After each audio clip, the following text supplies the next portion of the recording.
గౌరవ సభ్యులు శ్రీహరి గారు.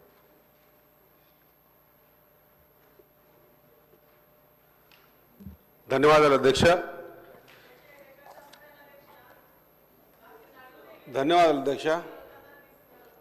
మా ఒక్క నిమిషం తల్లి, లేక నాకు అవకాశం వచ్చింది జర మాట్లాడిన అధ్యక్ష. రాష్ట్రంలో నూతన రెవెన్యూ డివిజన్ గురించి ప్రశ్నోత్తర సమయంలో నాకు అవకాశం ఇచ్చినందుకు హృదయపూర్వక ధన్యవాదాలు తెలియజేస్తా ఉన్నా అధ్యక్ష.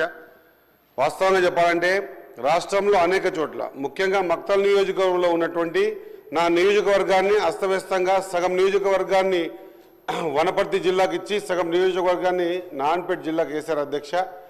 గత కొన్ని సంవత్సరాల నుంచి స్పష్టంగా మక్తల్ నియోజకవర్గంలో ఉన్నటువంటి మక్తల్ను రెవెన్యూ డివిజన్ చేస్తామని గతంలో ఎలక్షన్ల ముందులో ఆ హెడ్ క్వార్టర్ జరిగిన ప్రతి మీటింగ్లో మాట ఇచ్చారు అధ్యక్ష.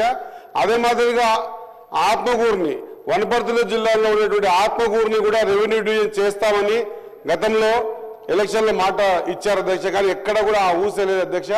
ఈ రెండు రెవెన్యూ డివిజన్లు మక్తల్ నియోజకవర్గంలో వివిధ జిల్లాల్లో ఉన్నాయి కాబట్టి రెవెన్యూ డివిజన్లు అనివార్యం అధ్యక్ష.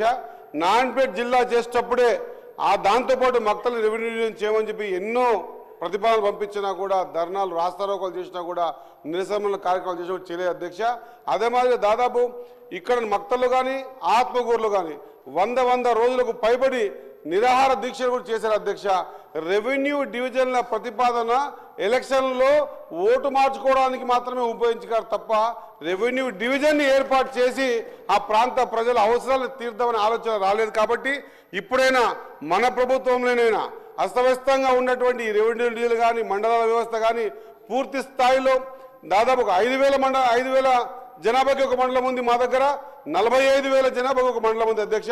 ఇట కాకుండా రెవెన్యూ డివిజన్ల సబ్జెక్ట్ వచ్చినప్పుడు మక్తల్లో నారాయణపేట జిల్లాలో ఉన్న మక్తల్ని, అదే మాదిరిగా వనపర్తి జిల్లాలో ఉన్నటువంటి ఆత్మకూరుని కూడా రెవెన్యూ డివిజన్ మన ప్రభుత్వం చేయాలి, దీని దిశగా ముందుకు పోవాలని హృదయపూర్వకంగా నా తరఫు నుంచి కోరుతూ సెలవు తీసుకుంటా అధ్యక్ష. ధన్యవాదాలు.